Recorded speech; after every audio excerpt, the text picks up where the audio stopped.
Meus irmãos, a paz do Senhor Jesus, Deus abençoe tua vida, Deus abençoe a tua casa. Eu sou Bruno Soares e quero convidá-los a uma reflexão da palavra do Senhor. Apocalipse capítulo de número 22, versículo de número 12. As palavras de Jesus registradas pelo evangelista João são as seguintes: Eis que cedo venho, e comigo está o meu galardão, para dar a cada um segundo as suas obras. Quando Jesus esteve aqui nesta terra, em sua primeira vinda, ele se manifestou para cumprir alguns propósitos, o qual as profecias da antiga aliança já afirmavam a seu respeito. Dentre os propósitos que podemos destacar, está o principal deles: anunciar a salvação para a humanidade. Jesus, seu principal objetivo foi nos trazer a salvação. João registra no capítulo 3 e verso 16 do seu livro, dizendo que Deus amou o mundo de uma tal maneira que deu seu Filho unigênito, para que todo aquele que nele crê não pereça, mas tenha a vida eterna.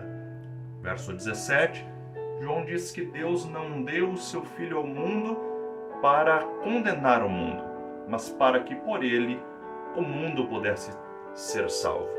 Jesus, enquanto aqui na terra, ele mesmo declarou as palavras: porque o Filho do Homem veio buscar e salvar o que se havia perdido.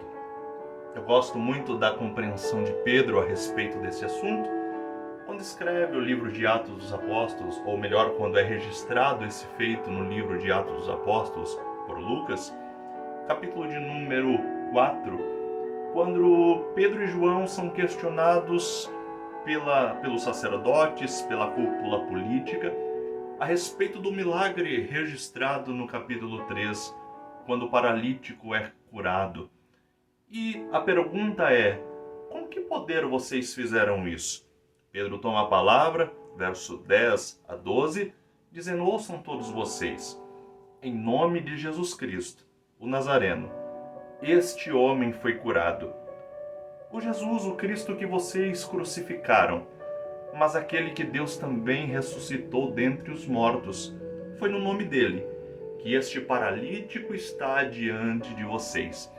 Este Jesus que vos falo, dizia Pedro, é aquele que foi rejeitado por vocês, os edificadores, mas que foi posto por cabeça de esquina.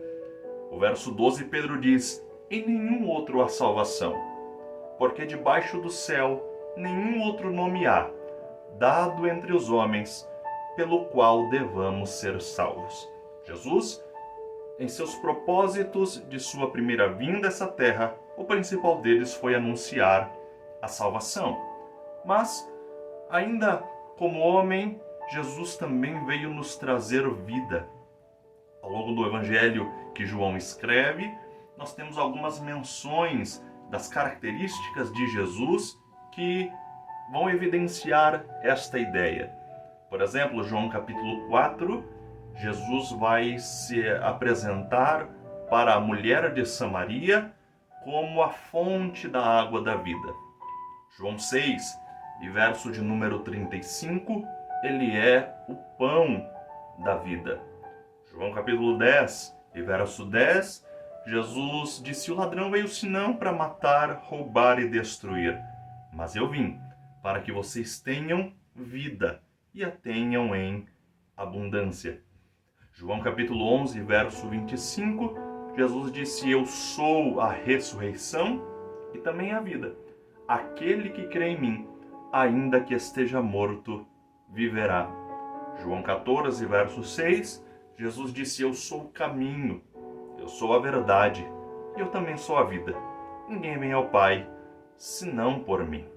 Quando o mesmo João tem a visão, lá no Apocalipse, capítulo 1, ele vai narrar isso a partir do verso 12, quando ele ouve Jesus já no céu, glorificado, João disse: eu virei-me para ver quem falava comigo, e o ser que eu avistei, seus cabelos, sua cabeça, eram brancos como a branca lã, seus olhos como chamas de fogo, seu rosto como o sol resplandecente na sua força. Estava vestido de vestimentas brancas e no seu peito tem um cinturão de ouro. À sua destra 7 estrelas.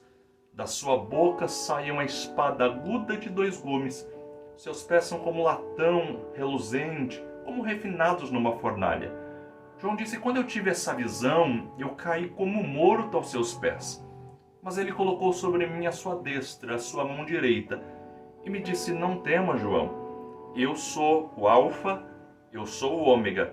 Eu estive morto, mas estou vivo e tenho nas mãos a chave do inferno e também da morte. Jesus veio anunciar a salvação e nos veio garantir vida em abundância. Mas podemos destacar mais um propósito, pelo menos, de Jesus enquanto esteve aqui. E este foi reconciliar o homem com Deus. Você se lembra que Gênesis, capítulo de número 2, depois que Deus cria o homem, o jardim no Éden, Deus dá uma orientação para Adão. E essa orientação estava intimamente ligado entre a comunhão, em relação à comunhão de Deus com o homem. E é uma ordenança que Deus lhe dá, ali pelos versos 16 e 17 do capítulo de número 2 do Gênesis, e ela se refere a uma árvore que está na centralidade do jardim do Éden, a árvore da ciência, do conhecimento, do bem e do mal. Deus disse: Adão, não coma, não participe do fruto dessa árvore, porque certamente, do dia que dele comerdes, certamente morrerás. Vocês conhecem Gênesis 3, capítulo de número 3 e verso 6. A Bíblia diz que Eva está no jardim e ela observa que a árvore era boa, desejável aos olhos, agradável ao conhecimento. Então ela toma do fruto, come dele e dá a seu marido, que também comeu. Eles desobedecem a Deus. E uma das maiores consequências está no verso 23 do capítulo de número 3. Deus fechou as portas do Éden e expulsou o homem. Deus expulsa o homem e fecha as portas do Éden. O Éden não era só a casa de Adão. O Éden não era só a casa de Eva. O Éden era o local em que Deus se relacionava com as suas criaturas. Era no Éden que Deus descia ao virar de cada dia para se relacionar com o homem. Mas o homem o desobedece. Então Deus o expulsa do jardim. E quando fecha as portas do Éden, Deus está dizendo: a porta do relacionamento, da comunhão, está fechada para a humanidade. Entretanto, Cristo se manifesta. E quando João 19, verso 30 se cumpre, ele dá o brado de vitória na cruz. Está consumado. Dentre os eventos que são registrados pelos evangelistas, está o véu do templo, lá em Jerusalém, que separava o lugar santo do lugar santíssimo, aonde somente o sumo sacerdote poderia entrar uma vez por ano e desfrutar da Shekinah, da manifestação da presença de Deus em glória. Agora o véu que separa os dois ambientes é rasgado de alto a baixo. Era Deus dizendo para a humanidade: pelo sacrifício do meu filho, a porta da comunhão, do relacionamento, ela é reaberta. Entretanto, é possível observar que os propósitos que Jesus veio manifestar em sua primeira vinda não são propósitos apenas temporais, limitados a um espaço de tempo. Não. Todos os propósitos que Jesus cumpre-os quando vem aqui pela primeira vez, eles são propósitos eternos. E eu falei sobre 3 de tantos outros que poderíamos destacar. Mas veja que a salvação da humanidade, a salvação do homem, não é um propósito apenas para o tempo presente, mas para toda a eternidade. O propósito da vida que Ele nos dá com abundância não é só para a vida, até que a morte chegue em nossa existência. Não. A proposta de Jesus é uma vida eterna. Bem como o relacionamento, a comunhão. O propósito de Jesus vai além de um período de tempo de oração. O propósito de comunhão em relação a Jesus vai além de cultos que nós possamos participar. Não, o objetivo da comunhão é para toda a eternidade. Quando Jesus está pregando sua última mensagem aqui na terra, Lucas a registra no capítulo 1 no capítulo 1 de Atos dos Apóstolos, e Jesus está falando sobre a descida do Espírito Santo. E Jesus vai dizer, olha, ele descerá e vos dará poder. Para quê? Para que vocês sejam minhas testemunhas, tanto em Jerusalém, Samaria, toda a Judéia e até os confins da terra. A Bíblia diz que quando Jesus está pregando a sua mensagem, seus discípulos estão ouvindo. Na medida que ele prega, ele começa a subir. Jesus está pregando e começa a ascender ao céu. Uma nuvem o recebe em cima e o esconde. Naturalmente, quem está ouvindo Jesus pregar, está ouvindo a sua mensagem, está escutando a sua mensagem, está acompanhando com seus olhos Jesus subir. Eles olham para cima, veem a nuvem o cobrindo. Verso 11 do capítulo 1 de Atos, a Bíblia diz que 2 seres de branco, 2 anjos, olham para aqueles que ouviam a mensagem de Jesus e perguntam, varões galileus, por que é que estáis olhando para cima? Este mesmo que vocês viram ser recebido em cima, assim como subiu, ele virá outra vez. Jesus vem. Jesus retornará. Ele virá novamente. Aliás, ele já tinha avisado isso aos discípulos anteriormente. João registra esse fato no capítulo 14, verso 1 a 3 da sua escrita. Jesus dizendo, não se turbe o vosso coração.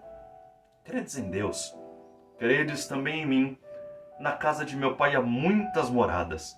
E se não fosse assim, vou teria dito. Vou preparar-vos lugar. E quando for, e assim o fizer, virei outra vez, e vos levarei para mim mesmo, disse Jesus, para que onde eu estiver, estejais vós também. Jesus disse, eis que cedo venho. Ele vem buscar o seu povo. Ele vem buscar os salvos. Um povo zeloso, de boas obras, fiel, que não abandona a sua palavra e busca viver como ela nos instrui a fazer. Como isso se dará? Como é que se dará esse evento que Jesus nos prometeu que voltaria? O apóstolo Paulo vai dar-nos uma breve visão, uma breve ideia a respeito do assunto, quando escreve a carta aos irmãos na cidade de Tessalônica, ali no capítulo 4, e Paulo vai dar uma instrução aos irmãos, porque em Tessalônica já havia um ensinamento que aqueles que morreram, que a morte chegou até eles, que faleceram, já não mais poderiam participar do arrebatamento dos salvos. E Paulo escreve a carta aos Tessalonicenses, no capítulo 4 e verso 13, ele diz, irmãos, eu não quero que vocês sejam ignorantes a respeito desse assunto, a respeito daqueles que já dormem, que já faleceram, para que vocês não fiquem tristes, como as demais pessoas que não têm esperança. Verso 16 e 17, Paulo diz, porque o mesmo Senhor descerá, com alarido, voz de arcanjo, trombeta de Deus, e os que morreram em Cristo ressuscitarão primeiro. Depois nós, os que estivermos vivos, seremos arrebatados, juntamente com eles nas nuvens, a fim de encontrar com o Senhor nos ares, e com Ele estaremos para sempre. A promessa do arrebatamento da igreja, dos salvos em Cristo Jesus, permanece de pé. A promessa do arrebatamento da igreja permanece firme. Assim como as profecias diziam que Jesus viria, o Messias viria, e ele veio, assim, da mesma forma que ele veio, ele voltará com poder e com grande glória.